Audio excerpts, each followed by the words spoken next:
Side खबरों के लिए सब्सक्राइब करें फ्लेम मीडिया और उसके बाद बेल आइकन को प्रेस करें ताकि सबसे पहले आपको मिले एक्सक्लूसिव खबरें।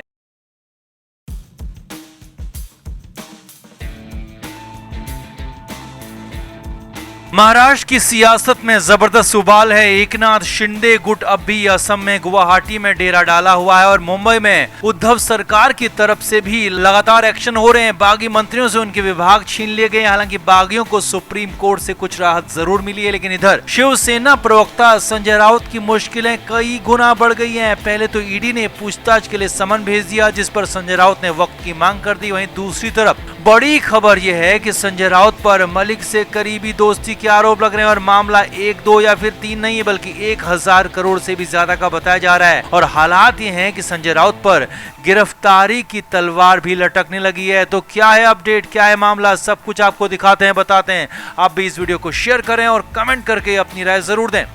तो महाराष्ट्र में जबरदस्त सियासी ड्रामा है। दोनों तरफ से शय और मात का खेल चल रहा है। हार मानने को ना तो एकनाथ शिंदे गुट तैयार है और ना ही महाराष्ट्र में अघाड़ी सरकार झुकने को तैयार है। हालांकि लगातार कोशिशें दोनों तरफ से जारी हैं।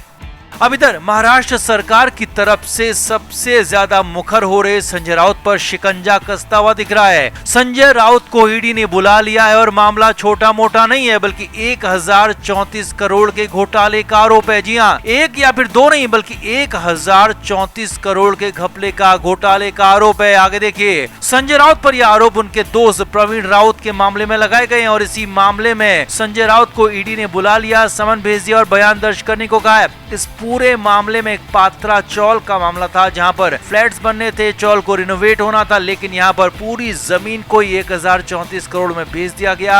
और आरोप है कि प्रवीण राउत के जरिए संजय राउत और उनकी पत्नी ने भी इसका फायदा उठाया। अब असली मामला यहीं पर फंस गया, क्योंकि संजय राउत कह चुके हैं कि उनके खिलाफ ये साजिश है, उन्हें खत्म भी कर दिया जाएगा तो भी वो असम नहीं जाएंगे, गुवाहाटी नहीं जाएंगे, शिवसेना के साथ बने रहेंगे। बल्कि मामले में असली ट्विस्ट आया शिवसेना के बागी विधायक दीपक केसरकर के बयान के बाद, जिसमें दीपक ने संजय राउत को लेकर बड़ा खुलासा दावा करने की बात कही है। दीपक केसरकर के मुताबिक संजय राउत भले ही शिवसेना में हैं, लेकिन वो एनसीपी के एजेंट हैं, शरद पवार के राइट हैंड के तौर पर काम करते हैं। जी हाँ, ये बड़ी बात कही, बड़ा दावा किया दीपक केसरकर ने। आगे देखिए, दीपक केसरकर ने कहा कि एनसीपी के साथ मिलकर संजय राउत ने शिवसेना को खत्म करने की कसम खाई है और संजय राउत शिवसेना को खत्म करने पर तुले हुए हैं। दीपक केसरकर ने आगे कहा कि बीजेपी से शिवसेना अलग हो जाए ये चलेगा, लेकिन हिंदुत्व से अलग हो जाए ये नहीं चलेगा। और यही संजय राउत करवा रहे हैं, बार बार करवा रहे हैं। और एनसीपी भी संजय राउत के कंधे का इस्तेमाल कर रही है और संजय राउत सब कुछ वही कर रहे हैं, वही कह रहे हैं जो कि एनसीपी करवा रही है, एनसीपी के चीफ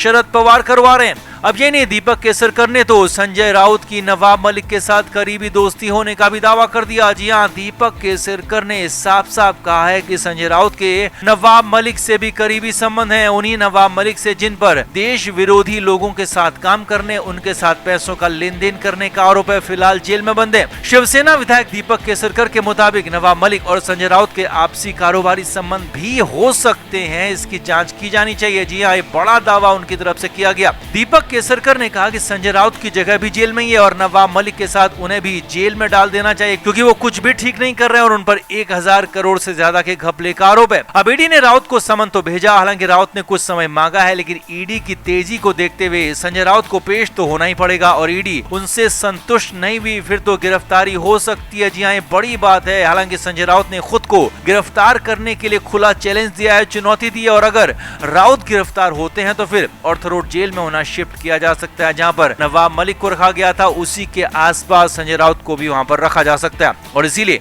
इन अपडेटों के चलते मुंबई में जबरदस्त हलचल है, जबरदस्त बवाल है और हालात बेकाबू होते हुए फिलहाल दिख रहे हैं। तो आपका क्या मानना है, क्या वाकई संजय राउत ने इतना बड़ा घपला किया होगा और क्या वाकई एनसीपी के इशारे पर संजय राउत ही शिवसेना को खत्म करने पर तुले हुए हैं? कमेंट करके आप भी जरूर बताएं, वीडियो को शेयर भी करें।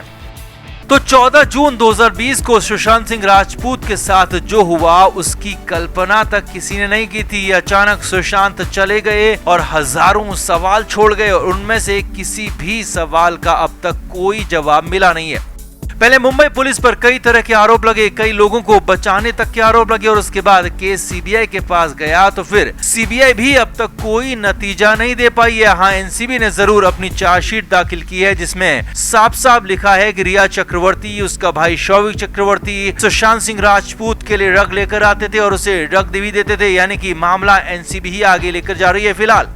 अब सुशांत के केस में तो इंसाफ जल्दी हो सकता है क्योंकि ट्रायल शुरू होने वाला है, लेकिन सुशांत की मौत के केस में इंतजार लगातार लंबा हो रहा है, लगातार मामला खिंच रहा है। मगर इस बीच महाराष्ट्र में बहुत कुछ हुआ तो इंसाफ की बात फिर से कही जाने लगी और इसे भगवान का इंसाफ तक कहा जाने लगा है और नार्को तक की बात हो रही है। तो पहले आपको नार्को का पूरा मामला बताते हैं, समझाते हैं और फिर भगवान का इंसाफ भी दिखाएंगे। बिहार बीजेपी के प्रवक्ता निखिल आनंद ने बहुत बड़ा दावा किया है, बहुत बड़ी बात कही है। निखिल आनंद ने कहा है कि महाराष्ट्र में उद्धव ठाकरे, आदित्य ठाकरे और संजय राउत ने ही सुशांत सिंह राजपूत के केस को खत्म करने का काम किया। इनके इशारे पर सबूत मिटाए गए और इनके इशारे पर कुछ लोगों को बचा लिया गया जो कि आरोपी थे। यही नहीं, निखिल आनंद यहीं पर नहीं रुके। निखिल आनंद ने ट्वीट में आगे कहा कि संजय राउत ने इनके लिए भोंपू का काम किया, इन्होंने जो कहा वो उन्होंने किया और नार्को टेस्ट तक की मांग कर डाली। जी हाँ, निखिल आनंद ने साफ साफ कहा कि बाप बेटे और भोंपू यानी कि उद्धव ठाकरे, आदित्य ठाकरे और संजय राउत का नार्को टेस्ट करवाया जाए तो सब कुछ साफ साफ निकल जाएगा। जी हाँ, निखिल आनंद ने ये बहुत बड़ी बात कह दी, बहुत बड़ा दावा कर दिया, सबसे बड़ा या कहें कि दावा कर दिया, सबसे बड़ी मांग कर दी कि इन तीनों लोगों का नार्को टेस्ट करवाया जाए और सब कुछ साफ हो जाएगा, पूरा सच सामने आ जाएगा, कहां पर गलत हुआ, किसने गलत किया और सुशांत सिंह राजपूत के साथ क्या क्या गलत हुआ नार्को टेस्ट में, सब कुछ सामने आ जाएगा। जी हाँ, ये बहुत बड़ी मांग है, नार्को टेस्ट की मांग हो रही है और वो भी किसी और के नार्को की नहीं बल्कि महाराष्ट्र में सबसे बड़े पद पर बैठे शख्स की, उनके बेटे की और उनकी पार्टी के प्रवक्ता की, ताकि सच निकाला जा सके। अब हालांकि निखिल आनंद ने ये नहीं बताया कि वो क्या सच बताना चाहते हैं, क्या सच निकालना चाहते हैं, क्या वो कुछ जानते हैं, लेकिन नार्को टेस्ट करवाने की मांग जरूर कर दी। अब आगे बढ़ने से पहले